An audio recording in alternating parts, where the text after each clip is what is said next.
Okay, so we got September 1st, the monthly open. It's a beautiful Sunday afternoon. Market's about to open, and we're going to do our weekly analysis. There's a lot coming up in the analysis this week for the fundamentals, and it looks really good for the actual technical side of things too. So we can start here with we're looking at the dollar, and we see kind of two possibilities that could happen here. So the first being that the dollar drops here. We've created a sweep of these previous highs, and we've actually closed below that already. So if we see this come down, we might see it bounce off of these levels here and then continue upward. These levels right here. Kind of shift. I gotta delete some of this old stuff here. And then we can continue upward because the trend is quite strong. We're leaning towards more of a bearish scenario though, considering it did close below this. And we would like to see come back down here and then back down there. And that's kind of our bias right now, but obviously we're open to both opportunities here. And then we're going to be watching mainly the dollar and for these next pairs. I think that's basically it for the dollar though, right? Yeah. And obviously being the fundamental news that's coming this week. So we're going to have a lot of great setups.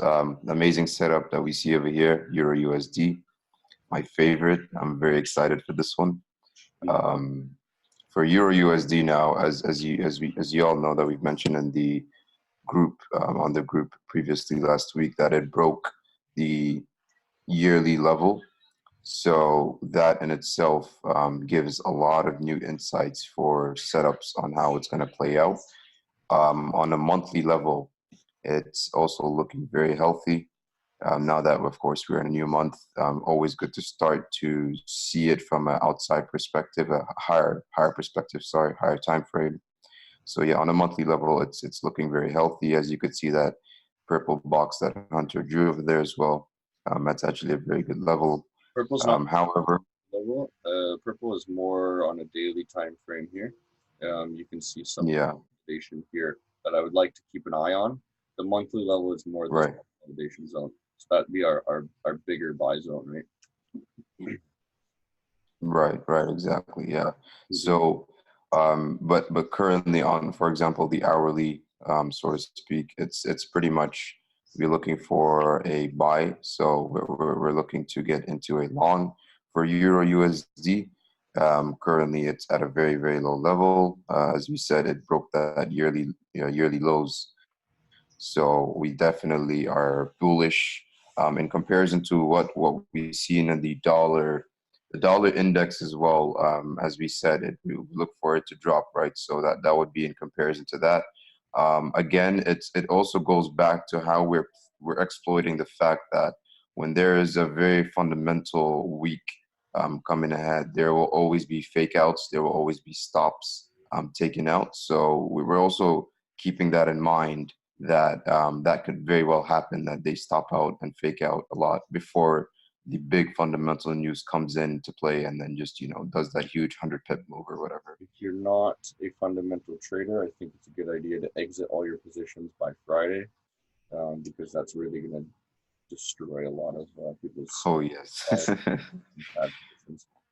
So what we were actually thinking for the euro here, going along that same bias with the dollar, was at some point here, maybe right now even, because we are making this wick, but it might come down a little bit lower and kind of do one of these things down into the box, and then we would like to come up, test here, or what level did you have? I think you were looking at somewhere at the 1.106, I believe. Yeah, that's where we anticipated to come back up to. And then right, exactly. And if it does, of course, continue to break that, then we see a whole trend reversal, and obviously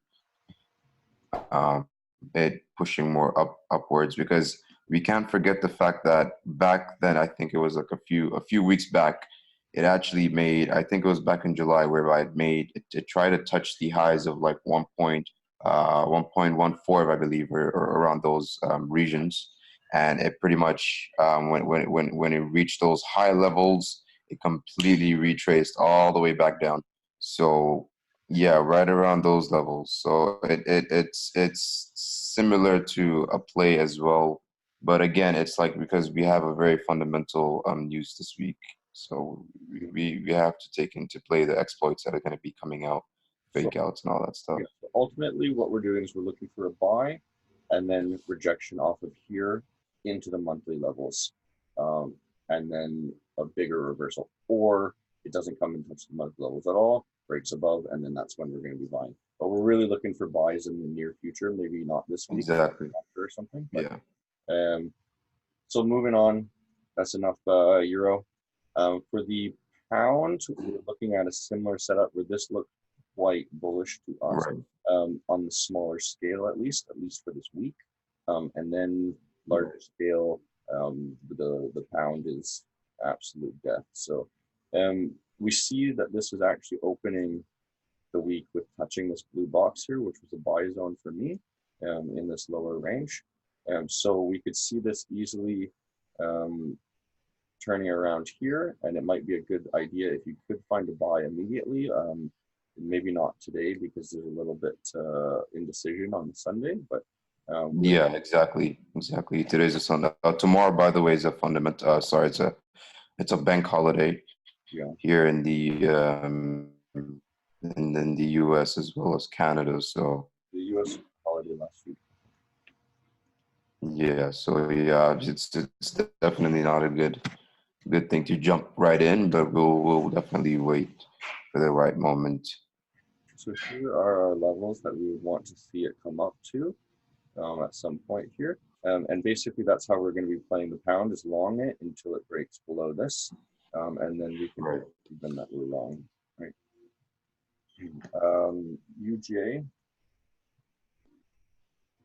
UJ, we saw also, this might be a good hedge opportunity for us, even though our bias was short on the dollar. We do see a nice opportunity on the UJ here, where we made a nice clean sweep of all the stops here, and then close right back in the side. And now we've created this double bottom pattern, flat top here. It looks like it could be a head and shoulders forming, and then we would ultimately come up and test these levels at 108.6. But that being said, too risky to long right now. So what we would want to do is wait for a pullback right around there, and then that's our safe zone that we would be comfortable longing in. Right, yeah. A good thing that was mentioned, like what Hunter said, is this could be very much used as a hedging strat against the other pairs that we're very bullish on, depending, of course, of how it plays out. But like he said, the way that we could hedge with the UJ against the other pairs that we're trading could be a very good um, take on that as well. So that's really the ultimate way to do this, right? Is find your bias on the dollar, and then find the pairs that confirm that and go pretty heavy with those, and then find something that's a little bit off and then hedge against yourself, right? Because you're never going to be right. Exactly. This is a really good example where it's showing a complete opposite pattern of what we think is Right. on the dollar here. Yeah. UCAD, kind of a little bit different going on here, just ranging back and forth. I think Amir and I have, or Pepe and I have a little bit different strategy for this, but we're both looking for a short opportunity here. What he's looking to do, you can clarify if I'm wrong here, is you're looking for a short right in these tops, with your stop right above, and I'm actually looking to be even greedier, and I'm looking, because I see this range, I'm thinking that there's going to be a lot of liquidity right above. So I'm thinking there's going to be some market maker somewhere that pushes it up, catches all those stops, and then that's where I'm going to put, I just drew kind of an arbitrary box here, and that if it wicks up, I'm going to short it, and then we'll come back down to these this blue level here that I had from a while back. previous weeks. Yeah. So right? Yeah. Just following again the bias with the UCAD, it's definitely gonna look very sharp with that short setup. But yeah, the bias there is pretty much short. Mm-hmm. Yeah, this was this huge gap fill here that was clearly needed to be retested, and we might as well continue from here. Aussie dollar, same as our bias, very clear to us, and if that we can break above this kind of larger green candle here, and then form something that looks like this. I would like to buy on this green line. As of right now, it's a kind of risky just because it could dump from here. But if it's breaks above, then it's great and we'll enter along. Same idea, the Kiwi, but much more extreme. I probably won't enter anything in this week because this is kind of where I'm feeling the safe ranges because there's some consolidation here. So same idea with the Aussie, break above, buy the box. Swissy, I have two options here for the Swissy. I wasn't completely sure where we were going to go, and it's kind of in the middle of a range right now. But if we're in on a smaller time frame, we can continue to trend trade if it comes back down to these levels, and then we can buy along here. But the bigger play will be shorting these tops, which is clearly an untested area. You can see some consolidation here. So likely what's going to happen is drop down, up here, and then back down. And this is also somewhat a hedge against our bias, but it kind of is range. It goes up. Yeah. So the Swissy would pretty much identify under a level of no trade zone. So there's really no direct bias to it. Again, like it really, we will see how the price action plays onto it, but bias is pretty much uncertain. So it's if there's nothing that we see that is tradable, then by all means, never good to force a trade. So we'll wait on that definitely. So I would like to just mention on the NASDAQ here or the S&P, whatever you prefer to look at. I did actually make a call last week right around here to go short.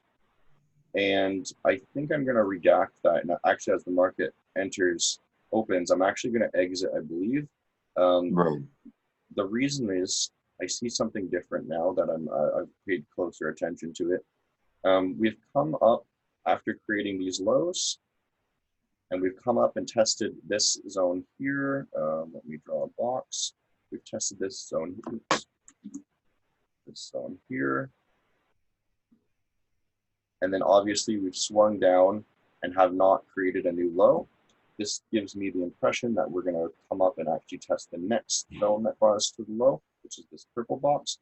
And you can see we have actually this, what you like to call the extending triangle pattern, which is, some people don't particularly like it, but it does seem to indicate that this level is getting weaker, and I think we're going to come up here. So I'm actually going to open along basically when the market opens here, and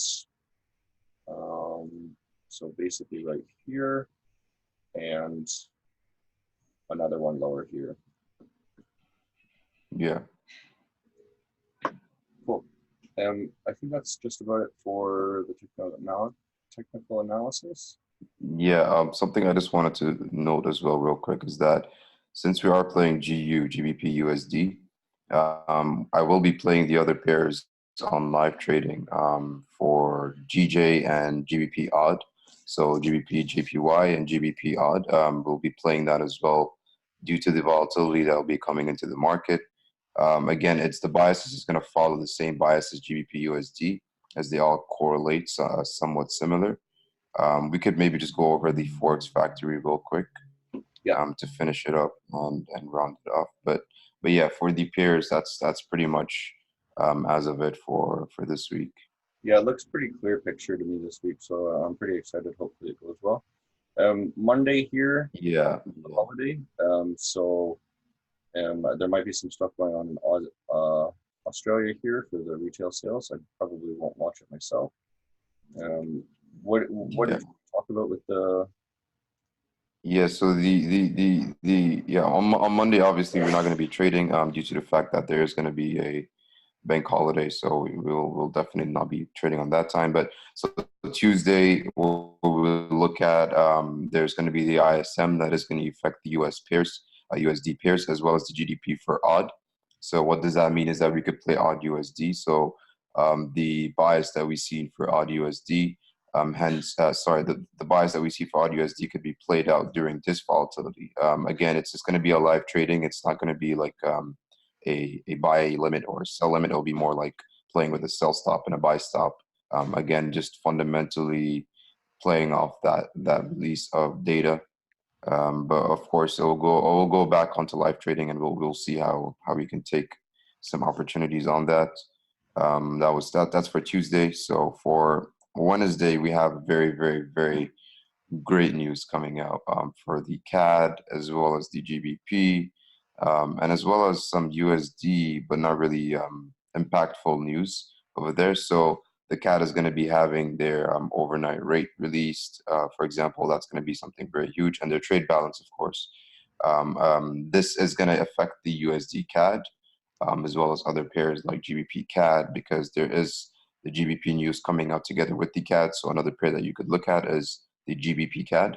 But other than that, again, it's a lot of these major pairs are pretty much having a impactful high volatility news coming off the first week of every month, as we mentioned in our educational courses. So like, yeah, the first week of every month, you will always find this type of volatility. On Thursday, you have the U.S. dollar. It's the ADP non-farm employment, so the NFP. That will just give the pre data as to how we can see and view what's going to happen on Friday. The way it works out for the week is that, like we mentioned on the charts, that they like to fake out, they like to stop out. So the way that goes about is that, for example, on Monday, Tuesday, Wednesday, they can do those fake outs and stop outs. And then Thursday and Friday is where they completely, change the trend, and the trend just plays off a whole different way. Again, it's just to catch those people and to hit off on those liquidity supply zones. But we're definitely looking for very volatile news. Apart from Thursday, Friday, the top number one day, where me and Hunter are going to be on live trading during this day. This is the day that we always bank in a lot of pips. Of course, the NFP, the famous strategy that we have for the NFP that we play with. So we'll be looking forward to that. It's going to be on Friday, 8:30 a.m. Eastern time, as always, and it's the first Friday of every month.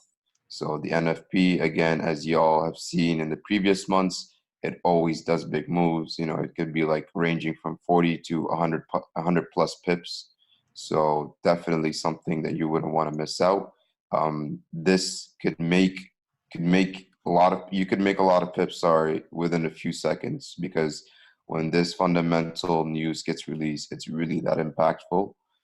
Have to play with buy stops and sell stops, because when our buy stops and sell stops get hit, we just initially look to just take profits from that point on and not really be in the market for too long, because like what Hunter said, you do not want to have positions during this day. If you do have positions like, an intraday or a regular scalp, etc., it is going to be heavily affected during this day. So it's something to really look out for and be careful for. It's lucky that's on a Friday that you can just close it before the weekend anyways too. And then just have a reward over the weekend thinking about your floating positions. But yeah, it's definitely something to be careful of, because a lot of people get some losses on this day. But again, it can be a very, very uh, good day where you capture a lot of opportunities. Cool. So I think that's about it, unless you wanted to add anything else. Oh yes, sorry. There's one more thing that maybe wanted to highlight was there's some people that asked on the VagoBot. So our new hedging VagoBot update. So the way it works is and that's also explained on the previous educational videos. That red impact news, as you see over there, our bot would never open a position during those times. So it is integrated to Forex investing.com, whereby it sees this impactful news and it knows that during these times it should never open a position. So this is a news filter that we have in our hedging bot, which is amazing and is just one of the many advanced risk protection variables that we have embedded inside our bot. But yeah, I just wanted to highlight that part just to get it out there for a couple of people. All right. So I think this went on quite long enough. If you're watching it on YouTube, links in the description for our website and our Discord. You can join for free, get the bot for free. Everything we offer is free. So if you have any questions, join and let us know.